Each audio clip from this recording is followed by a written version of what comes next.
শ্বশুর বাড়ির লোকজন আসবে গাইস, তাই ঘর বাড়ি একদম ধুয়ে মুছে তকতকে ফকফকে করছি। শ্বশুর বাড়ি থেকে লোকজন আসলে আমরা প্রত্যেকটা মেয়ে একটু ভয়ে থাকি, নিজেকে অনেক বেশি অ্যাক্টিভ রাখি, একটু গোছানো থাকার ট্রাই করি। রান্না বান্না পরে হবে, আগে আমি আমার রুমটা গুছিয়ে নিই। এটা হচ্ছে প্রথমে আমি আমার ছোট বোনের রুমটা গুছাচ্ছি। এখানে আমার শ্বশুর আব্বু থাকবে, যেহেতু আব্বু 5 ওয়াক্ত নামাজ পড়ে, তাই রুমটা আমি ভালোভাবে মুছে বেডশিট চেঞ্জ করে দিচ্ছিলাম। এই কম্পিউটার সেটটা একদমই নতুন, একদিনও ব্যবহার করা হয়নি নেওয়ার পর থেকে। এই একটা কম্পিউটার সেট কিনলে আপনারা বেডের ফুল প্যাকেজ পেয়ে যাবেন। এখানে আছে 2টা বালিশের কাভার, একটা কোল বালিশের কাভার, কম্পিউটার কাভার আর একটা বড় সাইজের বেডশিট। আমার কালারটা যদি আপনাদের ভালো না লাগে, এই কম্পিউটার সেটগুলোর আরো 15 থেকে 16টা কালার আছে। আপনারা এই পেজে নক করলে তারা কালার দিয়ে দিবে, বা পেজ ভিজিট করলে আপনারা আরো অনেক কালার দেখতে পাবেন। আর এগুলো হচ্ছে পিওর সুতি কটনের ভেতরে, 100% ওয়াশেবল। আপনারা কম্পিউটারে ওয়াশ করে ব্যবহার করতে পারবেন। গাইস, আমি তাড়াহুড়া করে রুমটা আসলে গুছাচ্ছিলাম, আমার একসঙ্গে 3টা রুম গুছাতে হবে। কালারফুল বেডশিট গুলোর একটা সুবিধা আছে, দেখেন রুমটা এখন কত সুন্দর লাগছে, মনে হচ্ছে না যে রুমটা হাসছে।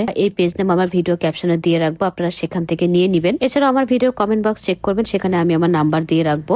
যাই হোক, মোটামুটি এই রুমটা আমার গোছানো ডান। এখন আমি যাব হচ্ছে পাশের রুমে। রুমের ফাইনাল লুকটা কেমন লাগছে আপনারা অবশ্যই জানাবেন। সমস্ত রুম গুছিয়ে আমি যাব আবার রান্না করতে। রান্না বান্না শেষ করে আবার চলে যাব বাহিরের কাজে। আজকে এ পর্যন্তই, দেখা হবে নেক্সট ভিডিওতে। সবাই ভালো থাকেন, টাটা এন্ড টেক কেয়ার।